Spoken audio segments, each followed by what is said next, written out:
Hey family, we are back with another edition of Plant Dominant Dollars with Nina Fletcher. I am your host, Nina Fletcher, and I am so happy to be with you today. Listen, I gave it some thought, and I was speaking with someone that I normally do consultations with, and they were sort of toying with, hey, look, what does my week look like when I go plant dominant or when I go, for vegan-based eating or plant-based eating? So I figured I'd share that with you, and I figured I'd come right off the cuff to let you know. I love cooking most of my food and eating it at home or eating plant-based. Where I'm at, there's not too many plant-based restaurants unless I go over the bridge. So, to be honest with you, I will cook big 3 to 4 nights out of the week. On Fridays, I try to find like a really great vegan or vegetarian restaurant to go to. On Saturdays, I try to do so as well. One is for family time and one is for Nina time, just sort of getting out. And then on Sundays, I usually try to do what's called a remnants day. Now, a remnants day is looking at everything that I've had sort of like during the week or sometimes towards the end of the week and see what I have left, because by Sunday I'm doing my food shopping again. So I want to get rid of or at least use what I got from last week. Thus, the remnants day. So, with my leftover fruit, and I will make this extremely, extremely easy. This is actually my leftover fruit. How did she do it? I got a pot, put about 9 or 10 cups of water in it, and all of my leftover fruit. I had some black grapes, I had some apples, I had some strawberries, I had, a few other types of fruit that were left over, and I put it in a pot of boiling water, about 9 or 10 cups of water, and I let it steep for about 3 to 4 hours, right? So you turn it to the boil, then turn it off, let it steep. You do not need any sugar whatsoever. You bring it to a boil, you turn it to simmer, you let it steep, and then you turn it off after you've had it on simmer for about 15 minutes and let it sit probably about 3 to 4 hours. You have juicy juice for free, as much as you want. So that is the first remnant for the fruit. The second remnant for the vegetables. Now remember I used to tell you to stuff the bag? Okay, so I made vegetable broth. If you can get in there and take a look. That's all the stuff that was in the bag of remnants that I did during the week. Put it in there, whole bunch of water, right? Let it boil, and you have your vegetable broth. Now it doesn't stop there, because I like to store mine a little bit. You remember those old ice cube trays? So now you can bring them out and make some use of them. This is vegetable broth. What I do is I freeze my vegetable broth so that it doesn't go bad and I can use it next week. So when I'm making soups or I'm making stir fries or whatever, I take out a vegetable broth cube and pop it right in the pot, and I don't have to go through making broth every time I get ready to make something. So this is the remnants for the fruit. Yum. And this is the remnants for the vegetables. Now,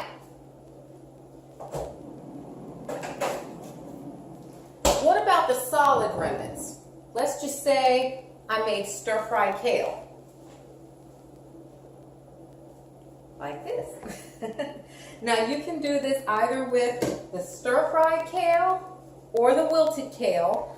I suggest you do this with the stir-fried kale because it has a little bit more flavor in it. See, the wilted kale is nothing but, say, a little bit of garlic, salt and pepper, and a little bit of oil. You have a little bit more in the stir-fried kale. In fact, when I'm making the dish that I'm about to show you how to make, I add a few additional ingredients. So why don't we just get to that?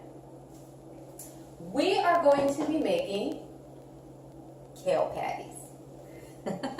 I tried to steer away from this, but too many people that come to my vegan food days that I have, like, you know, I've been doing them for the past 3 years, so people know the dishes.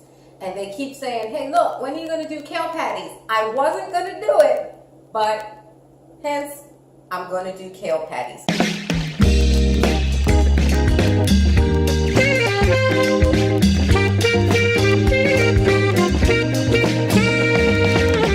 So, without further ado, kale patties. Kale patties are more like Jamaican beef patties, except for instead of using beef, we are using kale. They're very tasty. And the ingredients that I add, okay, now you need a little bit of sauciness. So I use a little bit of tomato paste, like you would take, say, the stir-fried kale, right? You'd put it back in the pan, you'd put it on medium heat. And to the stir-fried kale recipe, you're just adding about a tablespoon of tomato paste, right? And you're adding a thumbnail grating, just about that much, just enough for your thumbnail, right? Grating of ginger in there. Just grate it and put it in there, okay? And that's pretty much it in terms of what you're doing to sort of like change the taste. You want to add a little bit of curry powder. You're already using the smoked paprika and of course your salt and pepper. So it's basically the stir-fried kale recipe, and you add maybe those three things: some curry powder, some ginger, and a little bit of tomato paste. Okay, so it's basically the same ingredients.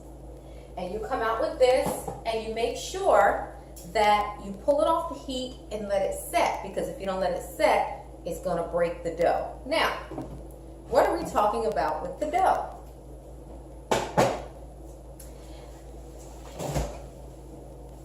I have pre-made the dough. And pretty much all the dough is about a cup of spelt flour, a cup of white flour, okay? And what you're going to do is you're going to put it in a bowl with about a half a teaspoon of salt, okay? And a little bit of olive oil. And then you're going to keep mixing in the olive oil till it looks like little rice grains. And then you add ice cold water until the dough comes together. It's much like you make a regular pie crust, so I won't even go through that, okay? So in the end, this is what you're left with, okay? I'm going to throw a little bit of flour out.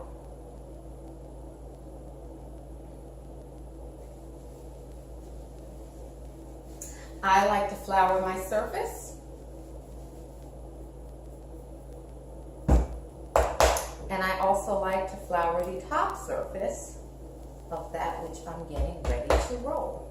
I'll do the bottom and the top. How about that, so it doesn't stick? Now what you want to do is get this to be relatively thin. So you want to make sure that you flour down really good so that it doesn't stick. And at this point, I'm praying that it doesn't.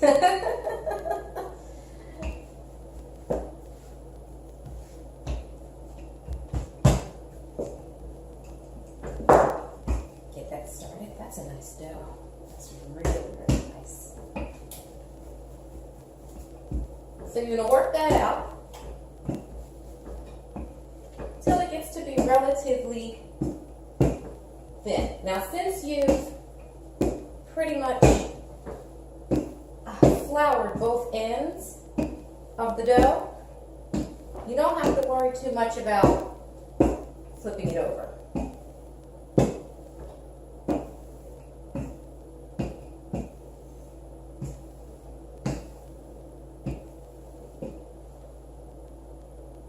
So what I like to do is take, yes, it's a pizza cutter, and if I can, I try to square it off just a little bit.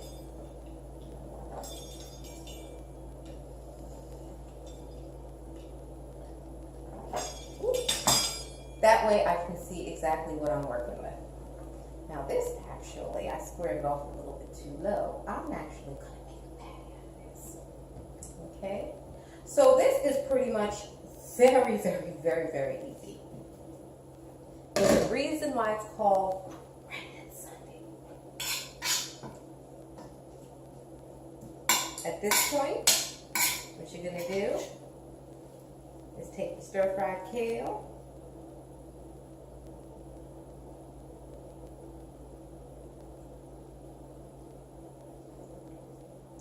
put in just enough filling.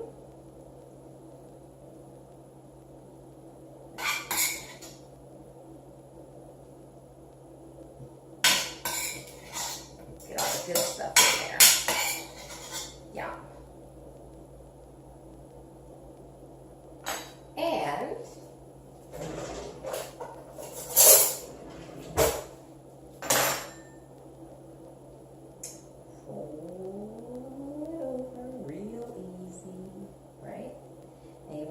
all the sides get in. The dough is extremely stretchy and pliable.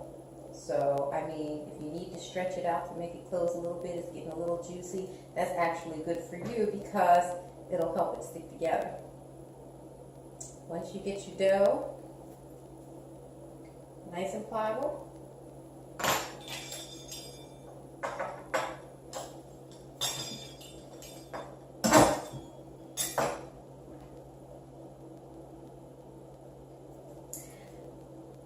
you want to seal the edges as so. Out the way so I have a little bit more room to work here. And here you have your first delicious kale patty. I would vent the top a little bit and maybe just a little sprizzle, I call that a sprizzle, of olive oil on the top. Okay, so I'm going to go ahead and make a few more of these and I'll get right back with you.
All right, so I'm just rinsing my hands off of the excess flour.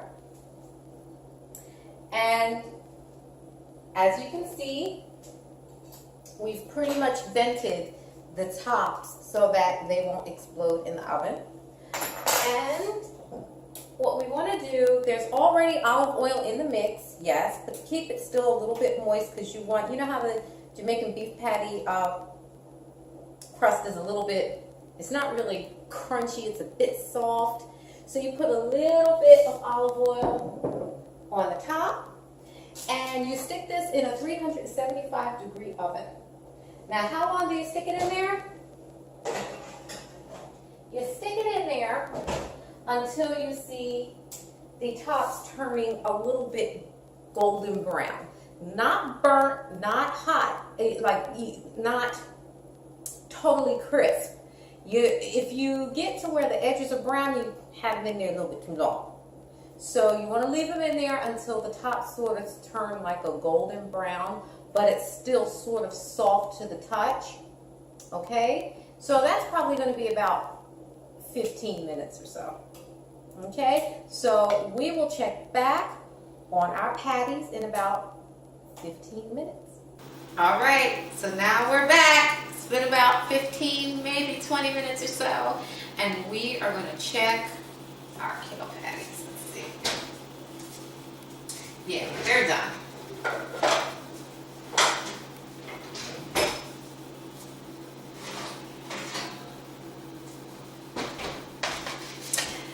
See how the crust just sort of like gives back? You push it and it gives back a little bit.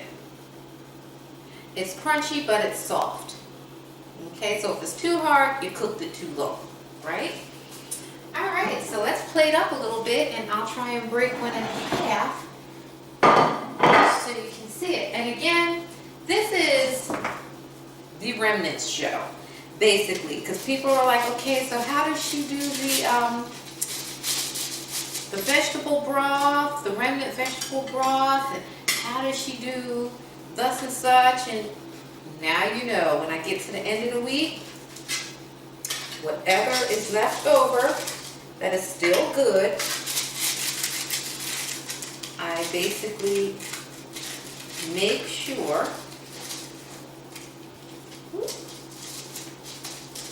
good, here we go, that I don't waste it any further. I'll make broth or juice and use any leftover kale and make kale patties. Now, I'm gonna cut one open.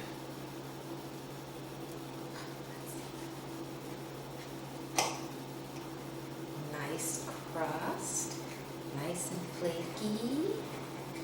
Ooh, the filling is just sort of oozing out. And there you have it. Let's see if I can pick up half a piece so you can sort of get the feel of what I'm looking at here. See?